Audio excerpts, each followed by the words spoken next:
स्वागत है आप सभी का tech study ITI YouTube channel पर। इलेक्ट्रीशियन सीरीज के सभी गवर्नमेंट जॉब्स के लिए आपके लिए जो सारे इंपॉर्टेंट क्वेश्चन हैं उनका टॉपिक वाइज क्लास आपके लिए हमने शुरू किया है। उसी क्लास का आज आपके लिए हम टॉप क्लास 2 लेके आए हैं, जिसमें आपके लिए बहुत ही महत्वपूर्ण 10 क्वेश्चन यहाँ पर होने वाले हैं। छोटे छोटे क्वेश्चन का सीरीज आपके लिए हम बना रहे हैं, जिससे वीडियो भी बोरिंग ना हो और ज़्यादा लंबी ना हो वीडियो, और आपको हम चीज़ें अच्छे से समझा सकें। उम्मीद करेंगे आप लोग अच्छे से पढ़ाई कर रहे हैं, क्योंकि सारे exam RRB, loco pilot, technician, UPPCL, UPRVNL, TG2, DMRC, LMRC, ISRO technician, BARC, HL, IF सब के लिए बहुत ही महत्वपूर्ण क्वेश्चन है। सारे क्वेश्चन आपसे लास्ट कई सालों में हर बार एग्जाम में पूछे गए हैं, वो भी हम आपको साथ साथ बताते रहेंगे कौन सा कहाँ पूछा गया है। इसलिए वीडियो को पूरा ध्यान से देखिए। चलिए शुरू करते हैं। चैनल को अगर अभी तक सब्सक्राइब नहीं किया है तो प्लीज़ चैनल को सब्सक्राइब करके वीडियो को ज़रूर लाइक कर दीजिएगा अगर पसंद आता है वीडियो तो। क्वेश्चन नंबर 11 है आपका, विद्युत से उत्पन्न आग बुझाने के लिए निम्न में से कौन सा अग्निशामक यंत्र उपयुक्त है? Which of the following fire extinguisher is suitable for extinguishing electrical fires? चलिए इसमें देखिए, आपसे पूछ रहा है कि अगर बिजली से आग लगी है कहीं पर तो उसके लिए सबसे ज़्यादा सुटेबल फायर एक्सटिंग्विशर कौन सा है? ऑप्शन ए है देखिए पानी अग्निशामक, ऑप्शन बी है सोडा एसिड अग्निशामक, soda acid fire extinguisher, option C है हेलोन अग्निशामक, हेलोन फायर एक्सटिंग्विशर, और ऑप्शन डी है फोम अग्निशामक, फोम टाइप फायर एक्सटिंग्विशर। तो इसका सही आंसर है आपका halon fire extinguisher. Halon fire extinguisher क्या होता है आपको बता दें। हेलोन क्या होता है? एक लिक्विफाइड कंप्रेस्ड गैस होता है जो कि आपका आग को, मतलब इलेक्ट्रिक फायर को, और नॉन कंडक्टिव होता है, इलेक्ट्रिक फायर को बुझाने के काम आता है। हेलोन एक्चुअली दो टाइप का होता है। अगर हम हेलोन फायर एक्सटिंग्विशर की बात करें, एक होता है आपका हेलोन, H लिख रहे हैं शॉर्टकट में, 1211, और एक होता है हेलोन 1301। 1211 जो होता है आपका लिक्विड स्ट्रीमिंग एजेंट होता है, जो कि एक पोर्टेबल टाइप का होता है, और इसको पोर्टेबल टाइप फायर एक्सटिंग्विशर जैसा आपने देखा होगा, और इसको हम जहां आग लगी होती है नॉर्मली उससे 4 से 6 फीट की रेंज में कवर करके इसको हम यूज कर सकते हैं। ये थोड़ा सा बहुत ही कॉम्प्लेक्स टाइप का फायर एक्सटिंग्विशर होता है, इसलिए आजकल ज़्यादातर ये यूज नहीं किया जाता है, क्योंकि इससे क्या होता है कि ओजोन लेयर को नुकसान होता है, इसलिए ज़्यादातर चीज़ों में इसको बैन किया गया है। फिर भी जैसे एयरक्राफ्ट होते हैं, एयरक्राफ्ट में आर्मी के लिए और इमरजेंसी के लिए halon type fire extinguisher use किए जाते हैं। अदरवाइज इनका विकल्प होता है कार्बन डाइऑक्साइड टाइप का फायर एक्सटिंग्विशर, उनको हम यूज करते हैं। तो हेलोन टाइप फायर एक्सटिंग्विशर बहुत ही कम यूज होता है, लेकिन फिर भी इलेक्ट्रिकल फायर में, इमरजेंसी केस में बहुत जगहों पे इसको यूज किया जाता है। हेलोन 1301 जो होता है ये बेसिकली गैसियस फ्लडिंग एजेंट होता है, और ये एक फिक्स टाइप का फायर एक्सटिंग्विशर होता है। ठीक है, तो ज़्यादातर जगहों जैसा कि हमने आपको बताया ओजोन लेयर को एक नुकसान पहुंचाता है, जिसकी वजह से इस पे एक लिमिटेड यूज के लिए एक वो लगा हुआ है, प्रतिबंध लगा हुआ है। चलिए नेक्स्ट क्वेश्चन देखते हैं। क्वेश्चन ये आप इस टाइप से दिखता है आपका हेलोन टाइप का, यहाँ पे देखिए हेलोन। नेक्स्ट क्वेश्चन है क्वेश्चन नंबर 12, निम्नलिखित में से सुरक्षा का कौन सा प्रकार व्यावसायिक सुरक्षा नहीं है? Which of the following types of safety is not occupational safety? तो इसमें आपसे पूछ रहा है व्यावसायिक सुरक्षा का प्रकार कौन सा नहीं है। व्यावसायिक सुरक्षा मतलब आप देखिए मशीन सुरक्षा दे रहा है, मशीन सेफ्टी। ऑप्शन बी है शरीर सुरक्षा, बॉडी प्रोटेक्शन या सेफ्टी। ऑप्शन है सी कार्य सुरक्षा, जॉब सेफ्टी, या ऑप्शन डी है सड़क सुरक्षा, रोड सेफ्टी। तो इसमें से जो सही ऑप्शन है वो आपका है रोड सेफ्टी। रोड सेफ्टी एक सेपरेट सेफ्टी होता है हमेशा, ऑक्यूपेशनल सेफ्टी के अंतर्गत वो नहीं आता है। क्वेश्चन नंबर 13 है आपका, घाव को भरने के लिए प्राथमिक उपचार के डब्बे में ... की ट्यूब होनी चाहिए। To heal a wound there should be a tube of ... in the first aid box. First aid box में कौन सी ट्यूब होनी चाहिए आपके घाव को भरने के लिए अगर अचानक से आपको चोट लग जाती है तो? ऑप्शन है सोफ्रामाइसिन, ऑप्शन बी है पेनिसिलिन, ऑप्शन सी है बीटाडीन, और ऑप्शन डी है फेयर एंड लवली। तो इसका आंसर उम्मीद करते हैं आप लोग को पता होगा। इसका सही ऑप्शन है बीटाडीन, क्योंकि आपका जो सोफ्रामाइसिन होता है ये बेसिकली यूज किया जाता है आपका पेन रिलीफ के लिए, यानी ये दर्द निवारक की तरह यूज करते हैं इसको। ठीक है, पेनिसिलिन आप सबको पता है, ये पेनिसिलिन जो होता है ये चर्म रोग के लिए यानी स्किन डिजीज के लिए यूज किया जाता है। ठीक है, और फेयर एंड लवली सबको इसका नाम सुना ही होगा आप लोगों ने, ये नॉर्मली फेस के दाग धब्बों को रिड्यूस करने के लिए यूज किया जाता है। तो सही ऑप्शन आपका कौन सा है? बीटाडीन यूज करते हैं हम घावों को भरने के लिए, बाकी तीनों ऑप्शन गलत हैं आपके। नेक्स्ट क्वेश्चन है आपका क्वेश्चन नंबर 14। यदि तेल, पेट्रोल या विद्युत दोष की वजह से आग लगी हो तो प्रयोग किया जाने वाला अग्निशामक होगा। If a fire occurs due to oil, petrol और electrical fault, what will be the fire extinguisher to be used? Option A है soda acid type, option B है फोम टाइप, ऑप्शन सी है CTC और option D है carbon dioxide. यहाँ पर CTC क्या है हम आपको बता देते हैं। CTC मतलब है कार्बन टेट्रा क्लोराइड, ठीक है, कार्बन टेट्रा क्लोराइड है इसका मीनिंग। तो आपसे पूछा है अगर पेट्रोल या तेल या विद्युत से आग लगी है तो कौन सा फायर एक्सटिंग्विशर यूज करेंगे? तो इसका सही ऑप्शन आपका है CTC। जो कार्बन टेट्रा क्लोराइड होता है वो इलेक्ट्रिकल फायर के लिए भी यूज किया जाता है और हम उसको तेल पेट्रोल वाले में भी यूज कर सकते हैं। नेक्स्ट क्वेश्चन है आपका, दिया हुआ चित्र निम्नलिखित में से किसका चिन्ह है? The given picture is a symbol of which of the following? ये आपको पिक्चर दिया हुआ है और आपसे पूछ रहा है ये किसका सिंबल है। ऑप्शन ए दिया है आपको फ्यूज, ऑप्शन बी है फॉल्ट, ऑप्शन सी है विद्युत झटके का खतरा या ऑप्शन डी है विद्युत पैनल पर खतरा। विद्युत पैनल पर हम नॉर्मली जो खतरा बनाते हैं उसमें आपने देखा होगा कि हम ऐसे एक स्केलेटन, मतलब जो आप कंकाल, एक ऐसे सर होता है वो बनाते हैं डेंजर लिख के। तो ये खतरा जो है ये बेसिकली आपका है विद्युत झटके का खतरा, इलेक्ट्रिक शॉक का है। तो आपका सही ऑप्शन क्या होगा? ऑप्शन सी, विद्युत झटके का खतरा is the right answer, danger of electric shock. Question number 16 है आपका, निम्नलिखित में से कौन सा फाइल का प्रकार नहीं है? Which of the following is not a type of file? इसमें देखिए ऑप्शन ए है आपका वर्गाकार file, square file, option B है आयताकार file, rectangular file, option C है त्रिकोणीय फाइल, ट्रायंगुलर फाइल या ऑप्शन डी सपाट फाइल, फ्लैट फाइल। तो यहाँ पे थोड़ा सा फाइल के बारे में पहले जान लेते हैं और फाइल कितने टाइप का होता है वो भी जान लेते हैं, ठीक है।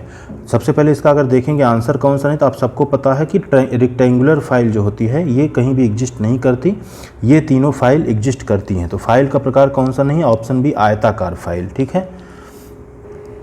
तो यहाँ पे आप देख सकते हैं हर एक फाइल का आपको एक इमेज दिया हुआ है, ठीक है। ये आपका देखिए, ये हो गया आपका स्क्वायर फाइल है, ये ट्रायंगुलर फाइल है और ये फ्लैट फाइल है। सारी फाइल्स के अपने अपने यूज हैं। स्क्वायर फाइल जो होता है वो बेसिकली आपका जो स्क्वायर फाइल होता है ये बेसिकली स्क्वायर होल्स जो होते हैं, इंटरनल स्क्वायर कॉर्नर जो होते हैं या रेक्टेंगुलर ओपनिंग जो होती है, की वेज जो होते हैं, इन सबको फिल करने के लिए यूज किया जाता है। ट्रायंगुलर फाइल जो होता है आपका वो कॉर्नर्स और एंगल जो होते हैं जो कि 60 डिग्री से ज़्यादा होते हैं। कॉर्नर एंड एंगल अगर 60 डिग्री से ज़्यादा हैं तो उनको फिलिंग करने के लिए और उनके लिए यूज किया जाता है। और आखिरी आता है आपका फ्लैट फाइल यानी सपाट फाइल जो होता है ये आपका जनरल पर्पज़ के लिए यूज किया जाता है, फिलिंग इंटरनल और एक्सटर्नल सरफेस, बाहरी और आंतरिक सरफेस को फिलिंग करने के लिए एक्सटर्नल फ्लैट फाइल का इस्तेमाल किया जाता है। ये तीन तरह की फाइल एग्जिस्ट करती हैं और ये रेक्टेंगुलर फाइल एग्जिस्ट नहीं करती। तो इसीलिए आपका ये राइट आंसर, क्योंकि पूछ रहा है कौन सा फाइल का प्रकार नहीं है। बहुत ही इंपॉर्टेंट क्वेश्चन है ये, ऑलरेडी आपका UPPCL UPRFNL में पूछा जा चुका है।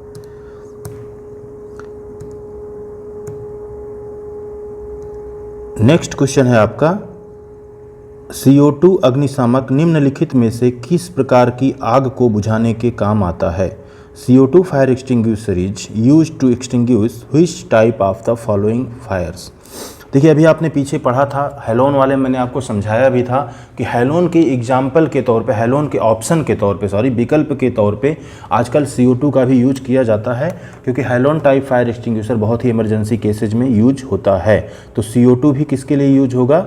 आप अगर फायर का क्लास आपको क्लियर है, पिछला क्लास अगर आपने ध्यान से देखा है तो आपको आंसर इसका दिखने लगा होगा।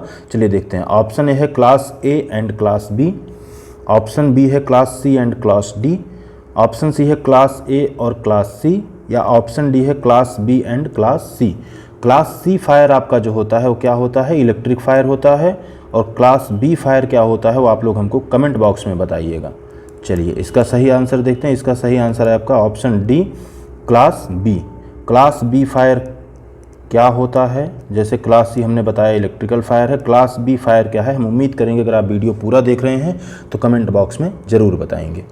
तो इसका सही ऑप्शन आपका क्लास बी एंड सी। यहाँ पे देखिए आपको, तो यहाँ पे क्लास बी हम ऑलरेडी बता दे रहे हैं आपको।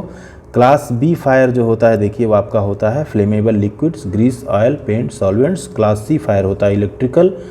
क्लास ए ऑर्डिनरी फायर होता है। क्लास डी होता है कंबसिबल मेटल। और क्लास के होता है आपका cooking oil, animal fats and vegetable oils, जिनका कि ज़्यादा यूज आपसे पूछा नहीं जाता। Class A B C D बहुत ही इंपॉर्टेंट है। इसमें कौन सा फायर एक्सटिंग्विशर यूज करते हैं वो भी बहुत ही इंपॉर्टेंट है। कौन सा फायर किस कैटेगरी में आता है वो भी बहुत इंपॉर्टेंट है। ऑलरेडी ये क्वेश्चन आपका यूपीपीसीएल, यूपीआरवीएनएल और इसके अलावा आपका डीआरडीओ, साथ ही साथ आपका आरआरबी टेक्नीशियन में भी पूछा जा चुका है, कई बार पूछा जा चुका है। तो फायर से रिलेटेड जो भी है आप पूरा ज़रूर पढ़ लीजिए अच्छे से। अगर आप कहेंगे तो इस कमेंट में ज़रूर बताइएगा। अगर आप लोग को लगता है तो फायर के कैटेगरी पे, मतलब बेसिकली इसका क्या कैटेगरी होता है, क्या टाइप होता है, इस पे हम एक आपको डिटेल 10-15 मिनट का वीडियो बना देंगे, जिससे आपके सारे कन्फ्यूजन्स दूर हो जाएंगे। कमेंट में ज़रूर बताइएगा अगर आपको लगता है कि आपको फायर की क्लास एंड एक्सटिंग्विशर पे डिटेल में वीडियो चाहिए तो।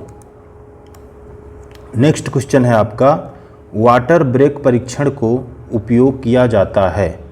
Water break test is used in, देखिए वाटर ब्रेक टेस्ट किस में यूज करते हैं। ऑप्शन ए है लेपित मोटाई का मापन, measurement of coated thickness. Option B है कोटिंग की समानता की जांच, checking uniformity of coating. Option C है इलेक्ट्रोलाइट सांद्रता का मापन, मेजरमेंट ऑफ इलेक्ट्रोलाइट कंसंट्रेशन। और ऑप्शन डी है आपका सतह की सफाई की जांच, सरफेस क्लीनलीनेस चेक। इसका सही ऑप्शन है आपका सतह की सफाई की जांच, ऑप्शन डी। अब वाटर ब्रेक टेस्ट बेसिकली क्या होता है आपको हम बता देते हैं। वाटर ब्रेक टेस्ट बेसिकली जैसा आपने ऑप्शन से देखा एक सिंपल सा टेस्ट है, जिसको हम मेटल जो होते हैं उनकी कोटिंग करने से पहले सफाई, उनका सरफेस कितना क्लीन है या नहीं है उसकी जांच करते हैं बेसिकली, जिससे हमें पता चल जाता है कि ये अब कोटिंग के लिए तैयार है और कोई इसमें रिएक्शन नहीं होगा। जैसे एक बार हम जब किसी सामग्री को पूरी तरह से साफ़ कर देते हैं कोटिंग की तैयारी में, तो ये सुनिश्चित करने के लिए कि कुछ परीक्षण करने होते हैं कि वो हाइट, मतलब उसमें कोई गंदगी, रेत, उंगली के निशान आदि तो नहीं रह गए हैं, तो उसके लिए वाटर ब्रेक टेस्ट बेसिकली किया जाता है। इसमें कैसे करते हैं टेस्ट हम बताते हैं कि जैसे कोई भी प्लेट है या जो भी है उसको एक वर्टिकल पोजीशन में ऊर्ध्वाधर स्थिति में रखते हैं और 6 इंच लगभग 15 सेंटीमीटर की दूरी से डिस्टिल वाटर जो होता है, आसुत जल जिसको बोलते हैं हिंदी में, उसको हम एक बॉटल से स्प्रे करते हैं। ठीक है, 2-3 बार उसको हम गीला करते हैं। अगर हमारा वो सरफेस अच्छे से साफ़ है तो उसमें कोई भी हाइड्रोफोबिक अवशेष यानी पानी नहीं बचता और सब आसानी से निकल जाता है। अगर वो साफ़ नहीं है तो उसमें पानी की छोटी छोटी ऐसे मोती जैसे जैसे होता है ना, बूंदें रह जाती हैं और वो लगी रह जाती हैं, जो कि ये इंगित करता है कि तैलीय पदार्थ उसमें कुछ ना कुछ रह गया है या कुछ ना कुछ उसमें गंदगी रह गई है, और इसलिए हमको उसको दोबारा से क्लीन करना चाहिए। ये बहुत ही सिंपल मेथड है क्लीनलीनेस चेक करने के लिए। नेक्स्ट क्वेश्चन देखेंगे, वही स्राव उपचार प्लांट में अम्ल अपशिष्ट को ... से मिलाने पर निष्प्रभावी किया जा सकता है। Acid waste in sewage treatment plant can be neutralized by mixing it with. Acid waste जो होता है, एसिड वेस्ट बेसिकली, एसिड क्या हो गया, अम्लीय वेस्ट जो हो गया, तो अम्ल अपशिष्ट को कैसे हम न्यूट्रलाइज करते हैं सीवेज ट्रीटमेंट में। ऑप्शन ए है क्षार यानी अल्कलाइन का यूज करके, ऑप्शन बी है पानी के द्वारा, ऑप्शन सी है ऑर्गेनिक विलायक, ऑर्गेनिक सॉल्वेंट, और ऑप्शन डी है सॉल्ट। तो इसका सही ऑप्शन क्या है आपका है ऑप्शन ए। क्षार जो होता है बेसिकली उसको यूज करके हम उसके एसिडिक वेस्ट जो है सीवेज ट्रीटमेंट में उसको न्यूट्रलाइज करते हैं। क्षार के लिए, क्षारीय के लिए हम क्या बेसिकली लाइम स्टोन और या लाइम स्लरी, इन सब का यूज करके हम सीवेज ट्रीटमेंट करते हैं। क्वेश्चन नंबर 20 है आपका, दिया हुआ चिन्ह चेतावनी को दर्शाता है। ये जो सिंबल दिया हुआ है किस तरह की वार्निंग को दिखाता है। Basically the symbol given below indicates warning. ये आपको एक सिंबल दे रखा है और आपसे पूछ रहा है कि कौन सी वार्निंग को दर्शा रहा है। ऑप्शन ए है आपका देखिए आयनीकृत radiation, ionization radiation. Option B है धमाके की आशंका, danger of explosion. Option C है लेज़र बीम, ऑप्शन डी है विद्युतीय झटका इलेक्ट्रिक शॉक। इसका सही ऑप्शन क्या है आपका लेज़र बीम। ये बेसिक इलेक्ट्रिक शॉक आपको पता है, इलेक्ट्रिक शॉक का जो सिंबल होता है वो ऐसे करके होता है, तो ये लेज़र बीम का सिंबल है बेसिकली। तो ये थे आज आपके 10 बहुत ही महत्वपूर्ण क्वेश्चन। ये 10 के 10 क्वेश्चन हम सब क्वेश्चंस पे आपको बोल नहीं पाए हैं, लेकिन ये 10 के 10 क्वेश्चन आपके either RRB ALP technician, either आपका बीएचएएल, आइदर आपका एचएएल, आइदर आपका यूपीपीसीएल में तो कंफर्म आए हुए हैं। एक एक दो दो बार, कोई कोई क्वेश्चन तो दो दो तीन तीन बार रिपीट हुए हैं। तो उम्मीद करते हैं वीडियो आपको पसंद आई होगी, तो ज़रूर लाइक का बटन दबा दीजिएगा। चैनल को अगर सब्सक्राइब नहीं किया है तो प्लीज़ सब्सक्राइब कर दीजिएगा।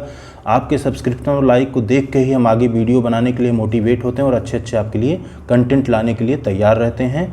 Thank you so much for watching.